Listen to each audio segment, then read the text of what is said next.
When we think of the people who do incredibly heroic and brave things, I think we are terribly mistaken if we're under the assumption that they don't experience fear in the midst of it. I'd say we're mistaken because we all experience fear. The bravest of people experience fear. I mean, you think about the people who go out and do brave things all the time. Firefighters, police officers, soldiers. They all experience fear. There's even people who embrace fear for fun. People like rock climbers, skydivers, big wave surfers. They all experience fear in the midst of it.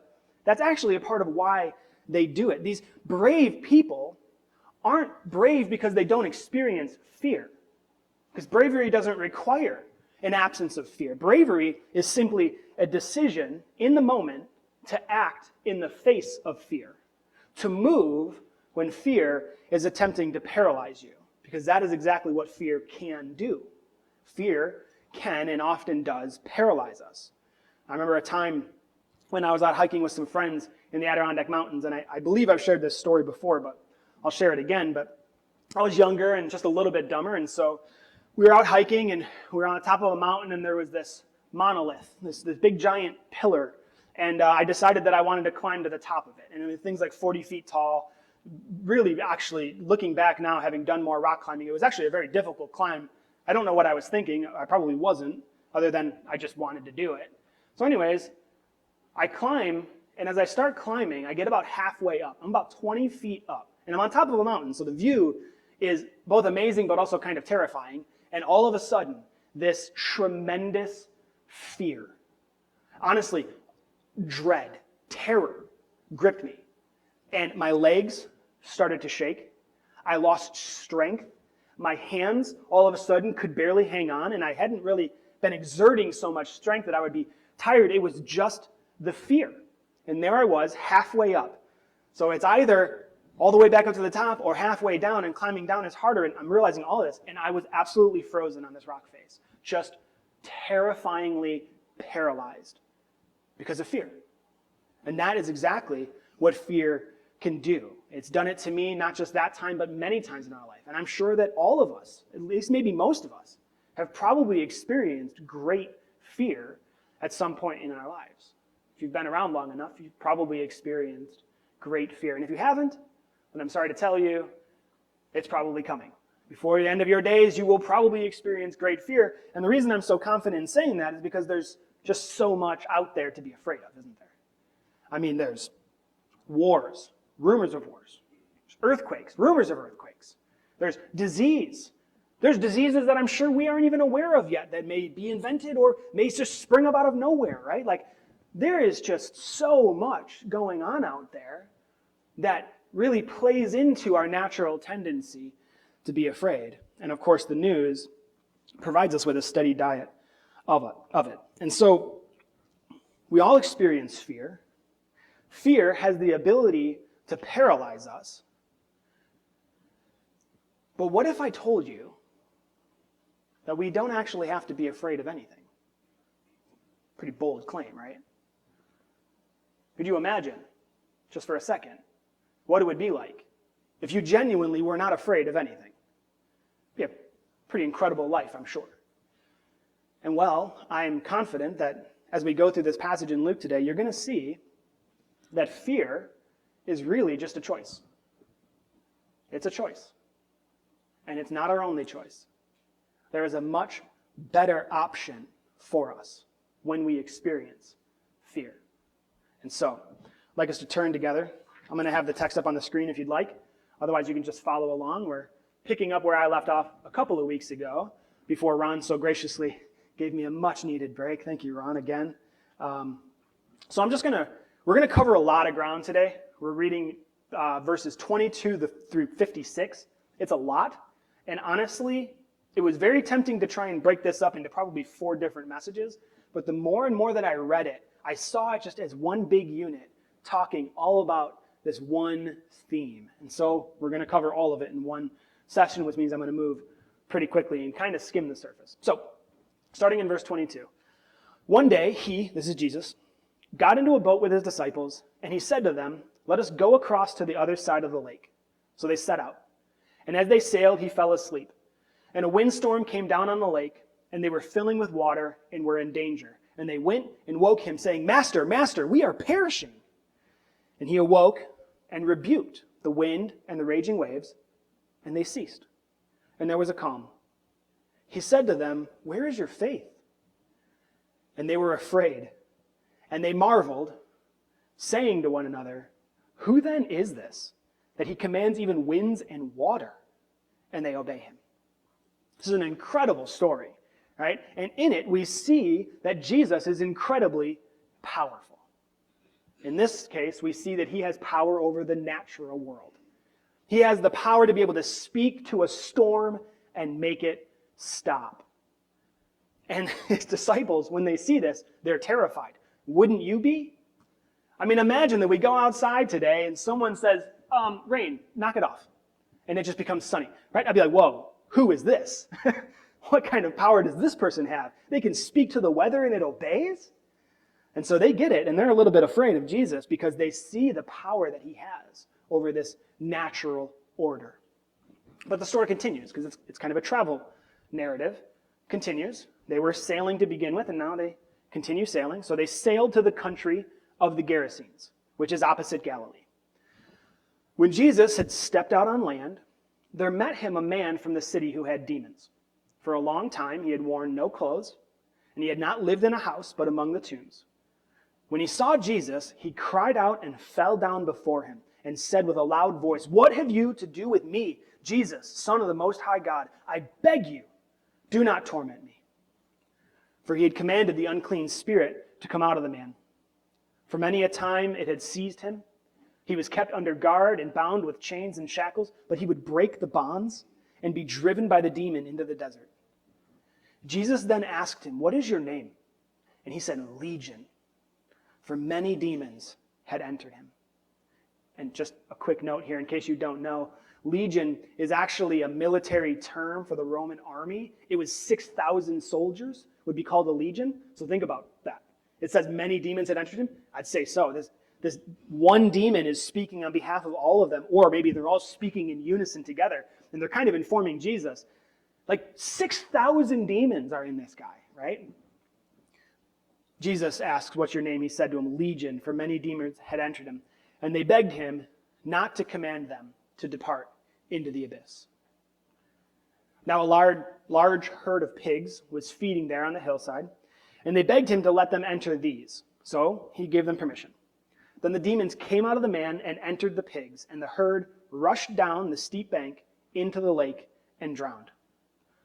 When the herdsmen saw what had happened, they fled and told it in the city and in the country.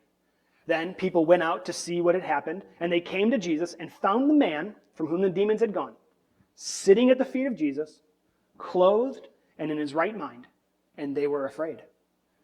And those who had seen it told them how the demon-possessed man had been healed. And then all the people of the surrounding country of the Gerasenes asked him to depart from them, for they were seized with great fear. So he got into the boat and returned. The man from whom the demons had gone begged that he might be with them, but Jesus sent him away, saying, Return to your home and declare how much God has done for you. And he went away, proclaiming throughout the whole city how much Jesus had done for him. Another incredible story. And really, this story, again, shows us the power of Jesus. In this case, Jesus has power over the supernatural, right? We saw he has power over the natural world, that he can speak to a storm. Now you see him speaking to an army of 6,000 demons and just with a word, casting them out. That is, again, incredible and quite honestly, pretty terrifying power. It's no wonder that the Gerasenes, when they saw this take place, first fled, and then when they came back, they were seized with great fear. No wonder, standing before someone with that much power. But again, the story continues. It's a whole travel narrative. They set out from Galilee, they sailed across, met the man with the demons. Now, they're sailing back. And it says, when Jesus returned, the crowd welcomed him, for they were all waiting for him. And there came a man named Jairus, who was a ruler of the synagogue. And falling at Jesus' feet, he implored him to come to his house, for he had an only daughter, about 12 years of age, and she was dying. As Jesus went, the people pressed around him. And there was a woman who had had a discharge of blood for 12 years. And though she had spent all her living on physicians, she could not be healed by anyone. She came up behind him and touched the fringe of his garment. And immediately her discharge of blood ceased. And Jesus said, "Who was it that touched me?" When all denied it, Peter said, "Master, the crowds surround you and are pressing in on you." But Jesus said, "Someone touched me, for I perceive that power has gone out from me." And when the woman saw that she was not hidden, she came trembling and falling down before him, declared in the presence of all the people why she had touched him and how she had been immediately healed. And he said to her, "Daughter, your faith has made you well. Go in peace." Again, another incredible story that probably does deserve its own message, but we're trying to tie it all together as we see this theme of Jesus' power. Here we see that Jesus has power over disease. Think about it this way. We have seen plenty of examples of Jesus intentionally healing people, right? He touches someone. He embraces someone. He speaks a word to someone. Jesus accidentally heals this woman.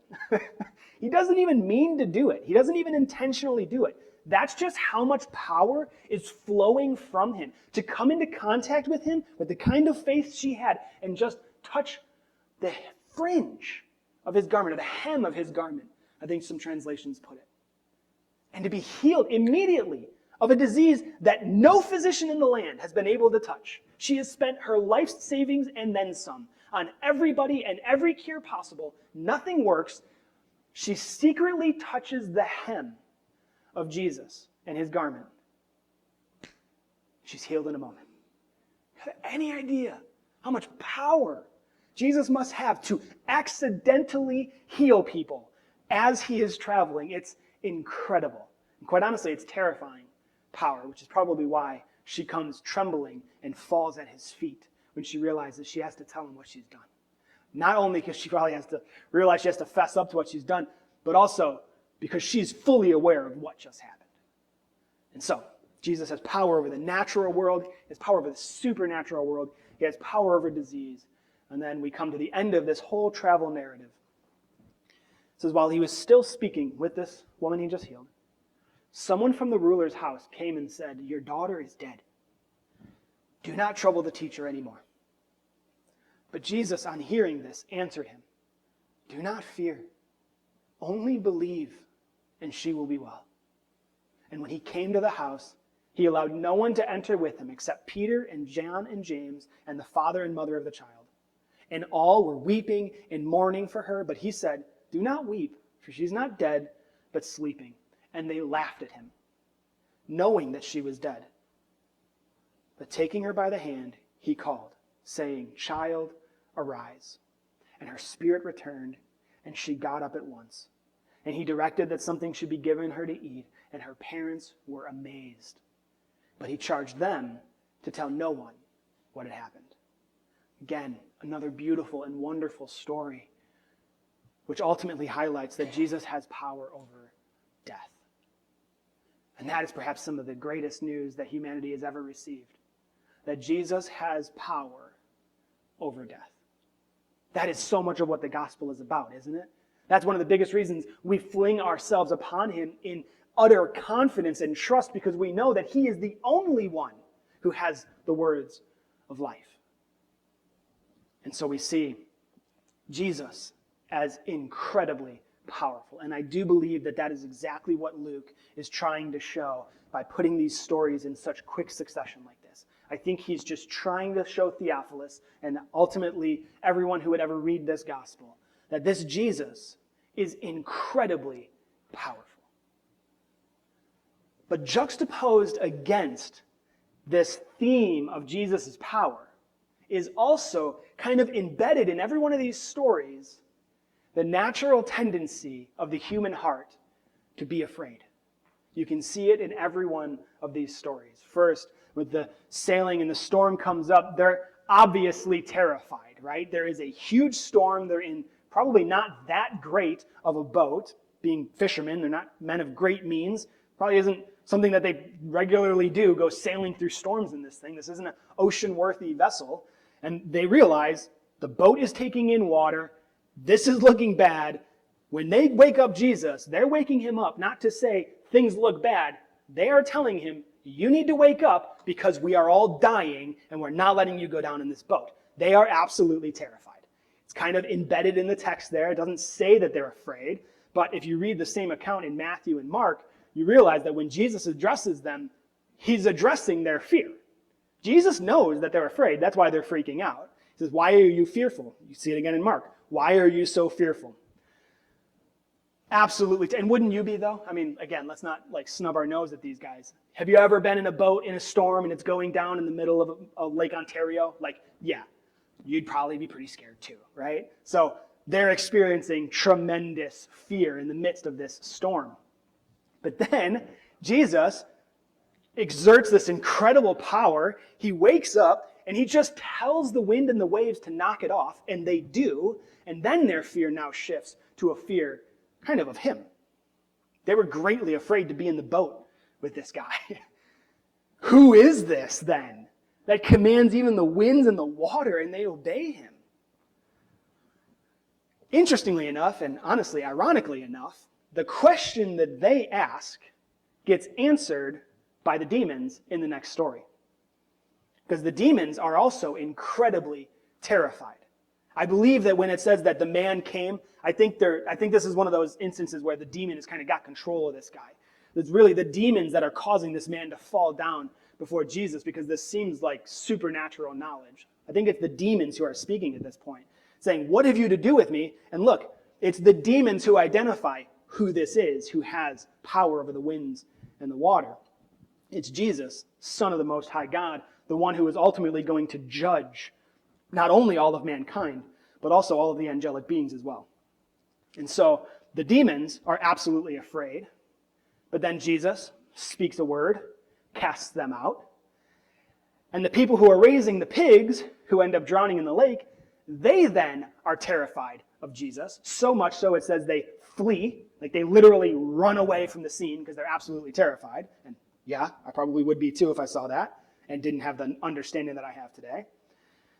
Then they come back with a group of people, and they see this man, who everybody knows who he is. It's a small community, and word travels fast. Everybody knows about this guy.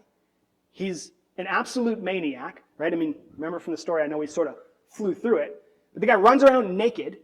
They have guards try and suppress him and keep him down with chains and shackles, and he breaks the chains and runs off naked into the desert so that he can live in the graveyard. This is like a horror movie, right? Everybody knows this guy, and all of a sudden Jesus shows up on the scene. Something happens.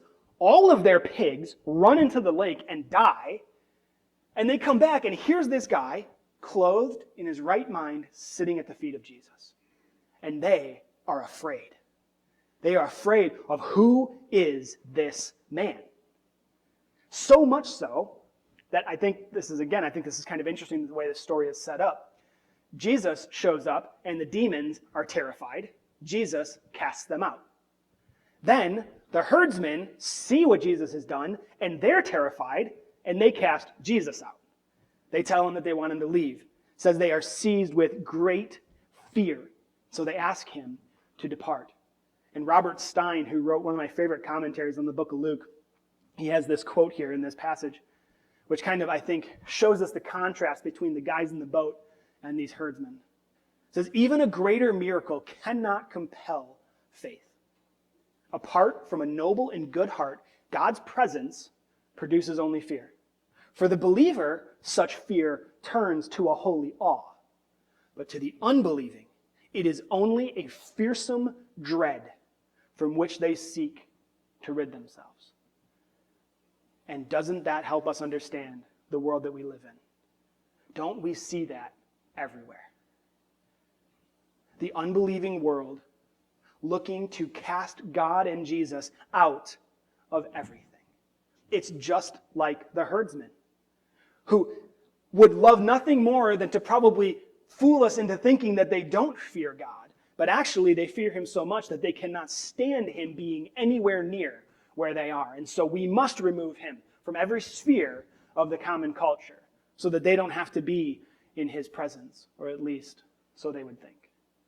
I just thought that was such a good, and he wrote this, honestly, quite a while ago. So think about how much has changed since the time that he made this observation. But it is so incredibly true. And you can see exactly what he's saying here within those first two stories. Right, the guys in the boat, the disciples of Jesus, when they see Jesus' power and they start to get a grip on who he is, they're filled with fear, as we should be in the presence of God. But the fear that they experience is a different kind of fear from the herdsmen. The fear that they experience is this, what Stein calls this holy awe, right? They're standing there kind of afraid because they see his power and they're going like, whoa, who is this guy? The herdsmen, on the other hand, when they experience the power of Jesus, they say, no, absolutely not. You have to go. No way. I'm not letting you be around me. I cannot stand you being around. You must go. What a difference. I thought that was worth showing you guys. So this idea of fear, once again, you see it with the woman who had the bleeding, right? It's kind of embedded in the story like it was with the guys in the boat, but put yourself into this situation, right? Just understanding human nature, put yourself into this woman's shoes. She's been bleeding uncontrollably for 12 years. Hemorrhaging. Wouldn't you be afraid? I mean, I can't even cut my finger and watch a little bit of blood spill out of my finger without almost passing out. Talk about bleeding uncontrollably for 12 years. She has spent every dollar she has on every doctor she can find, and no one can help her. That is a very scary situation. And I'm sure that fear was probably a big part of what motivated her to go and do this, what would have been a very inappropriate thing, because she would have been someone who would have been deemed unclean. If she was to come into this kind of situation with all these people, she would have had to have been publicly telling everyone, unclean, unclean, so they could keep her distance. And then she does the most audacious of things. She goes and she touches someone. Not only someone, but a respected someone. The only reason I think that she did this is because she was so afraid. This was her last option. And fear will cause us to do some very crazy and irrational things. And I think that is a big part of her motivation here. Again, not explicit in the text. Maybe, taking a little bit of assumption here. But I think it's a fair assumption knowing what we know of ourselves and of other people, that this woman was probably very afraid. And then for sure, after the healing takes place, I think it's very clear, because she comes trembling and falls down at Jesus' feet. Again, not only because I think she's embarrassed and has to admit what she's done, but also because she's just experienced the power of God flowing through her and curing her of what seemed like an incurable disease. And so there's fear again, and then it becomes extremely clear at the end of all of this when Jairus gets the news that his only daughter is now dead. And he doesn't say that he's afraid, but he doesn't have to, because Jesus knows it. Jesus sees into this man's heart, and he understands exactly what he's feeling, and he tells him, do not fear, only believe. And if you take nothing else away from this message, just take these 5 words. Do not fear, only believe. What an incredible promise. And why is it that we don't have to fear? Well, because we know that Jesus has power over the natural world, over the supernatural world, over disease, over death. And quite honestly, if he has power over all of that, what doesn't he have power over? I mean, that is pretty much an all-inclusive set of 4 categories right there.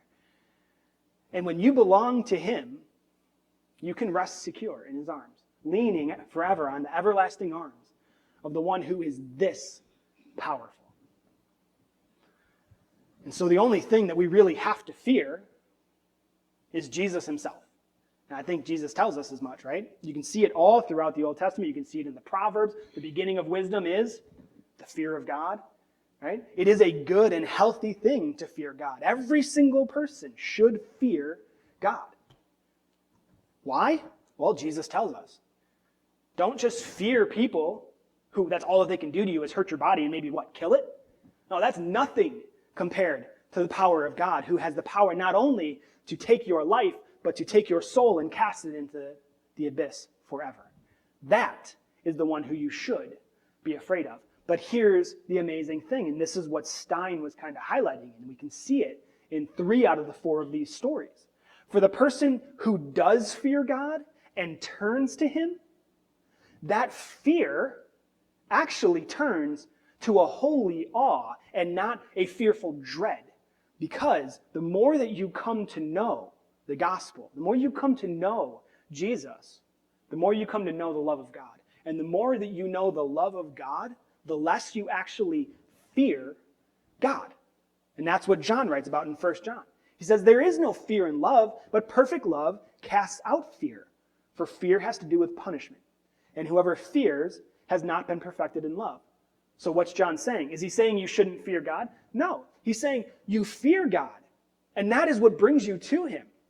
And when you come to him, his love begins to cast out that dread and transform it into that holy awe. So that as you stand in his presence, you recognize he is incredibly powerful. He is not somebody to be trifled with.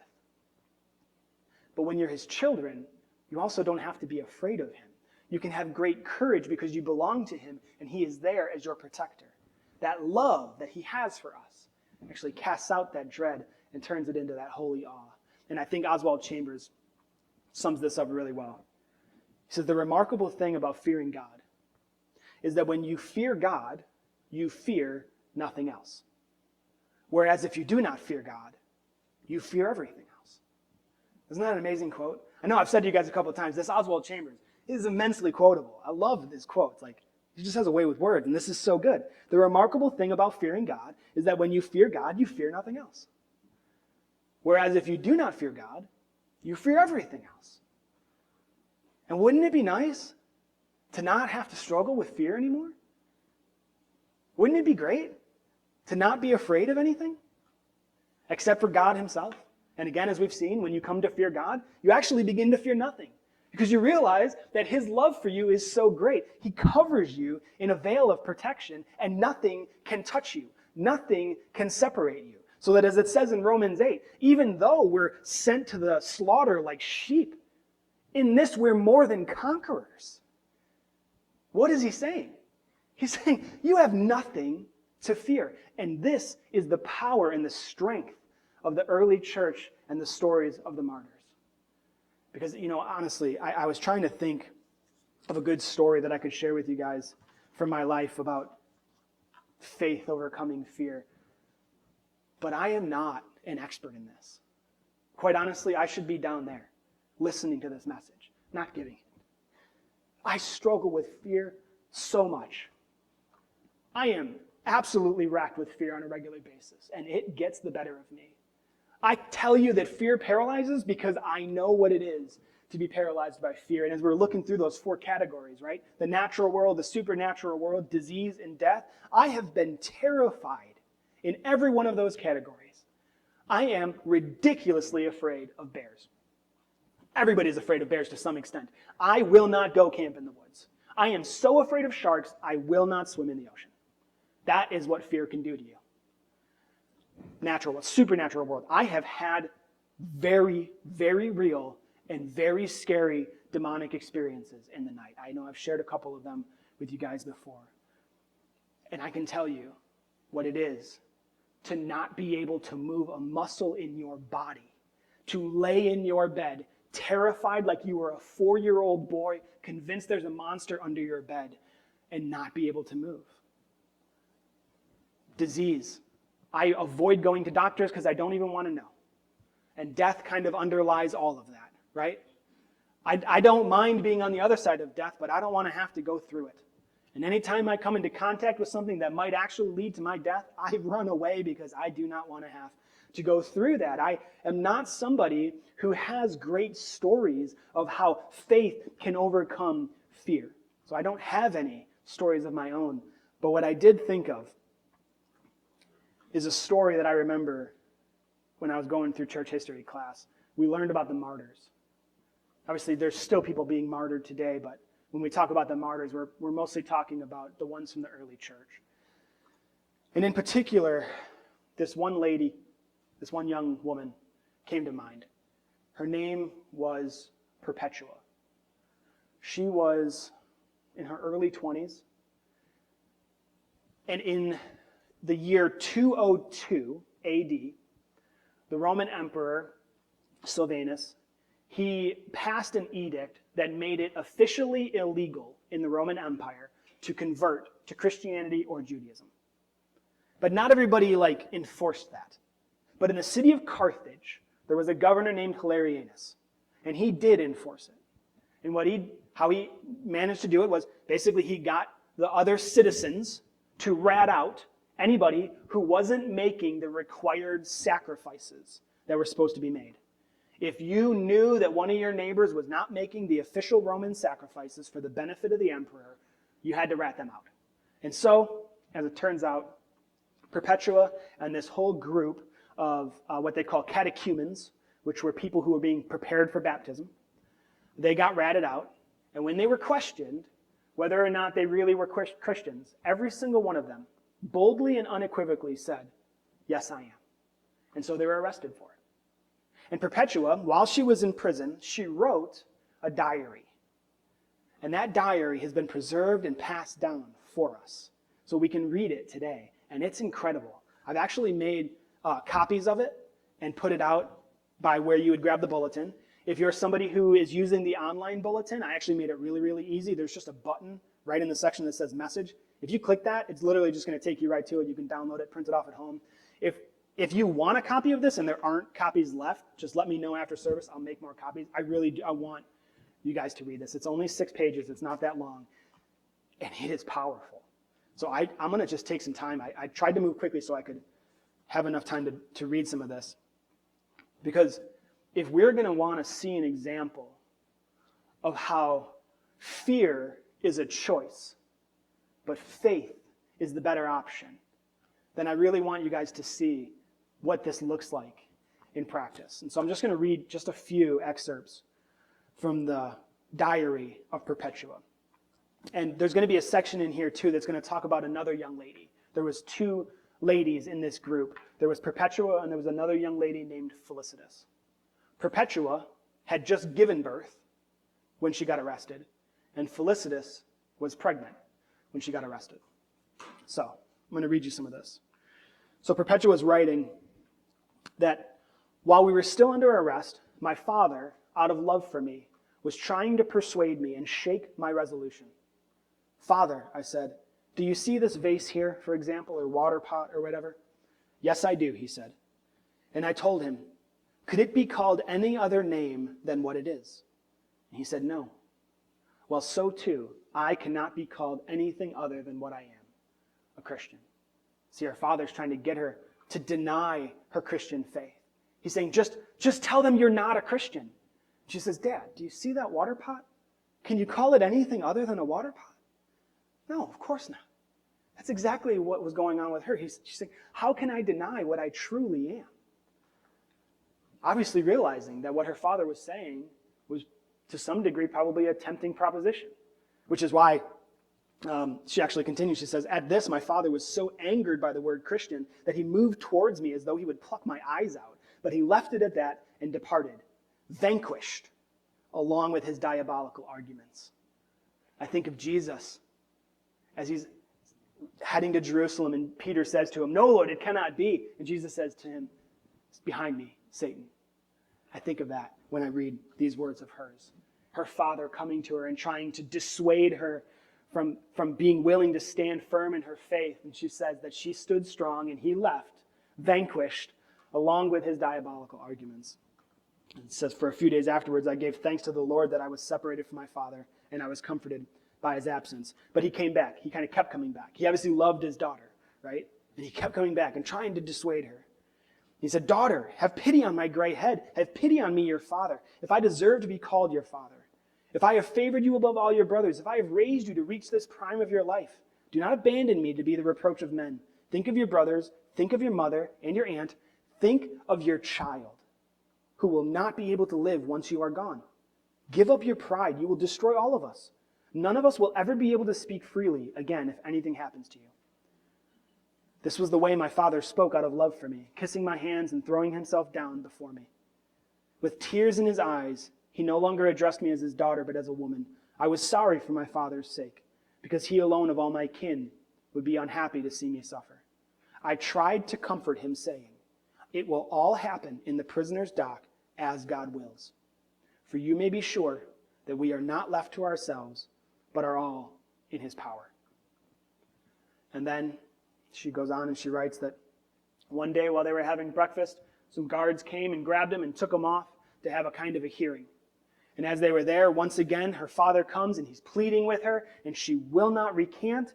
And Hilarianus, the governor, who's enforcing this whole thing, is there, and he sees it going on, and he says to her, "Woman, what are you doing? Look at what you're doing to your father. Will you not offer the sacrifice that is required to spare your father this? Woman, look at your child. Will you not make the sacrifice for the sake of your child? Why won't you just give up this pride of yours?" And of course she won't. And he says, "Are you a Christian then?" And in the face of this man who has the power to take her life, she boldly says to him, "Yes, I am." And so the governor beats her father in front of her and then condemns every single one of those prisoners to death. But not just death. It's going to be an abnormally cruel death, because he's going to throw them to the beasts in the amphitheater. But before that, they all have to go back to their prison cell. And she writes a bunch about what it's like there and what it's like having your child. And then there's a point in all of this. If you're following along one of the packets, I'm on page 4 already, but there's a point in all of this where it's no longer Perpetua writing. Because there came a time when it became impossible for her to keep recording the story. And so someone else picked up her diary and filled out the rest of what happened. And it says, "As for Felicitas, she too enjoyed the Lord's favor in this wise. She had been pregnant when she was arrested and was now in her 8th month. As the day of the spectacle," which is them going into the amphitheater, "as the day of the spectacle drew near, she was very distressed that her martyrdom would be postponed because of her pregnancy. For it is against the law for women with... It is against the law for women with child to be executed. Thus she might have to shed her wholly innocent blood afterwards, along with others who were common criminals. Her comrades in martyrdom were also saddened, for they were afraid that they would have to leave behind so fine a companion to travel alone on the same road to hope. And so, 2 days before the contest, they poured forth a prayer to the Lord in one torrent of common grief, and immediately after their prayer, the birth pains came upon her. She suffered a good deal in her labor because of the natural difficulty of an 8 months delivery, and hence one of the assistants of the prison guards said to her, 'You suffer so much now. What will you do when they toss you to the beasts? Little did you think of them when you refused to sacrifice.' And in the middle of child labor, she looks at this man who is scorning her. She says, 'What I am suffering now, I suffer by myself. But then another will be inside me who will suffer for me, just as I shall be suffering for him.' And she gave birth to a girl, and one of the sisters brought her up as her own daughter." And then it goes on to tell even more about the amazing bravery of these 2 women in the face of such terrifying situation. Until finally the day comes when they're going to have to go and face what's coming to them. It says the day of their victory. I love the way they put that. The day of their victory dawned, and they marched from the prison to the amphitheater, joyfully, as though they were going to heaven, with calm faces, trembling, if at all, with joy rather than fear. And Perpetua went along with shining countenance and calm step, as the beloved of God, as a wife of Christ, putting down everyone's stare by her own intense gaze. With them also was Felicitas, glad that she had safely given birth, so that now she could fight the beasts, going from one bloodbath to another, from the midwife to the gladiator, ready to wash after childbirth in a second baptism. And then when they came within sight of Hilarianus, they suggested by their motions and gestures, "You have condemned us, but God will condemn you." And at this, the crowds became enraged and demanded that they be scourged before a line of gladiators. And they rejoiced at this, that they had obtained a share in the Lord's sufferings. And all of the men are thrown to all kinds of various beasts and killed in very cruel and abnormal ways. But it says for the young women, however, the devil had prepared a mad heifer. And it was an unusual animal to have in the amphitheater, but it was chosen that their sex might be matched with that of the beast. And so they were stripped naked, placed in nets, and thus brought out into the arena. And even the crowd was horrified when they saw that one was a delicate young girl and the other was a woman fresh from childbirth. And so they were brought back again and dressed in unbelted tunics. So first the heifer tossed Perpetua, and she fell on her back. And then sitting up, she pulled down the tunic that was ripped along the side so that it might cover her thighs, thinking more of her modesty than of her pain. Next, she asked for a pin to fasten her untidy hair. For it was not right that a martyr should die with her hair in disorder, lest they might seem to be mourning in her hour of triumph. She gets up and she helps Felicitas. They both survive this cow attack. They're essentially being dragged around and tossed around by this mad cow. And they make it backwards through the gate of life. But it doesn't mean that they get to live. Because anybody who wasn't killed by the animals is brought back out to have to face the sword. And so the martyrs got up and went to the spot of their own accord as the people wanted them to. And kissing one another, they sealed their martyrdom with the ritual kiss of peace. The others took the sword in silence and without moving, especially Satyrus, who being the first to climb the stairway was the first to die, for once again he was waiting. For Perpetua, however, had yet to taste more pain. She screamed as she was struck on the bone. The clumsy strike of the sword didn't land where it was supposed to, so she screams out in pain. And then she took the trembling hand of the young gladiator and guided it to her throat. It was as though so great a woman, feared as she was by the unclean spirit, could not be dispatched unless she herself were willing. Ah, most valiant and blessed martyrs, truly are you called and chosen for the glory of Christ Jesus our Lord, and many who exalts, honors, and worships his glory should read, for the consolation of the church, these new deeds of heroism, which are no less significant than the tales of old. You know, there was quite a bit to read. But wouldn't it be something to live your whole life with that kind of bravery?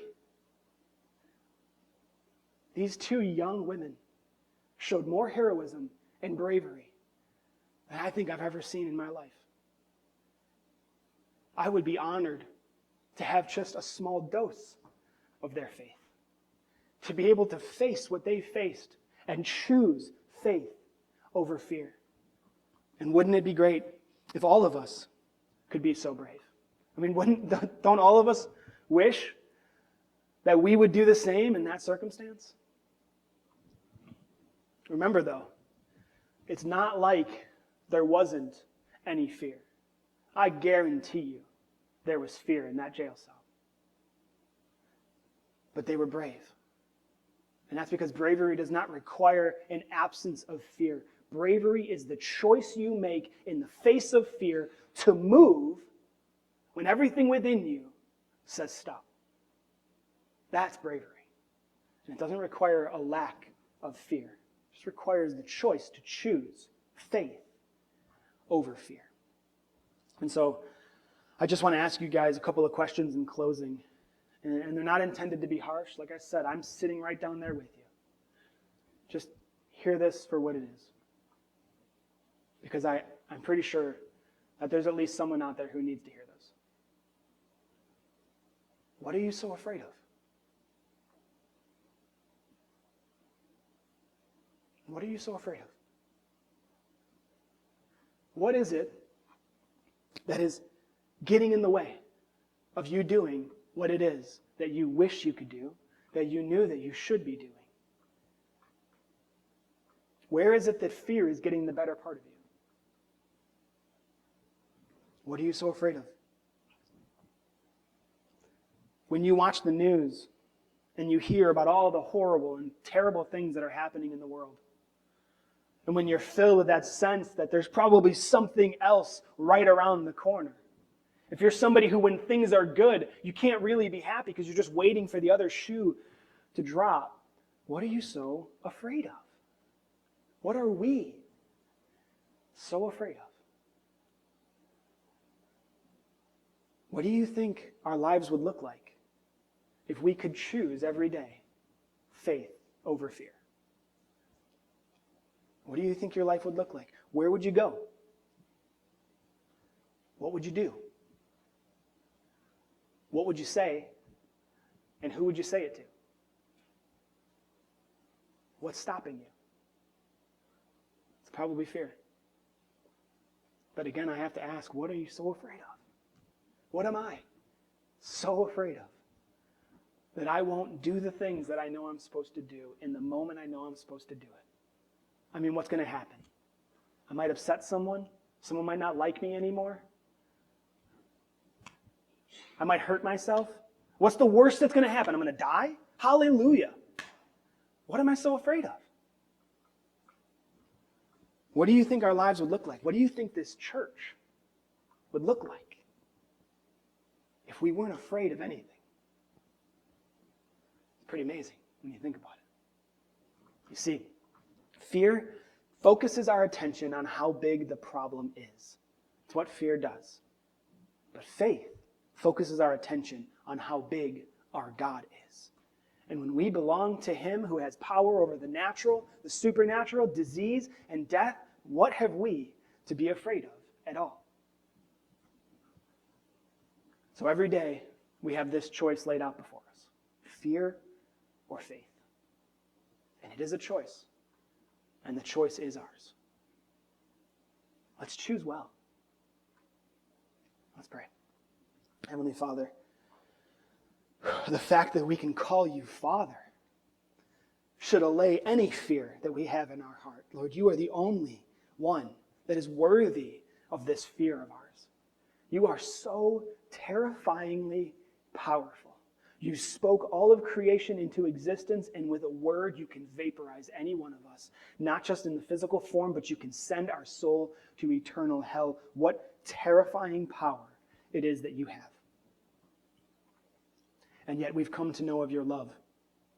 And your love has taught us that we don't have to fear you as judge, but we can approach you boldly as our Father. And so, Lord, the fear that we have is a very healthy kind of fear because we know how strong and powerful you are. But it's more like we stand in awe of you, Jesus, and the power that you put on display so regularly through your earthly life and the power that you are still working in the world around us today. Lord, I thank you for the stories which have been passed down through history of those people who you have imbued with supernatural bravery. And Lord, we ask, we plead that you would make us brave too. Lord, would you help us to focus our attention not on how big our problems are, but on how big you are. Lord, help us to choose to trust you in the most dire of circumstances, so that we would come to find that what Oswald Chambers says is true, that when we fear you, we don't have to fear anything else. Lord, help us live boldly for you, for your glory. I ask this in Jesus' name. Amen.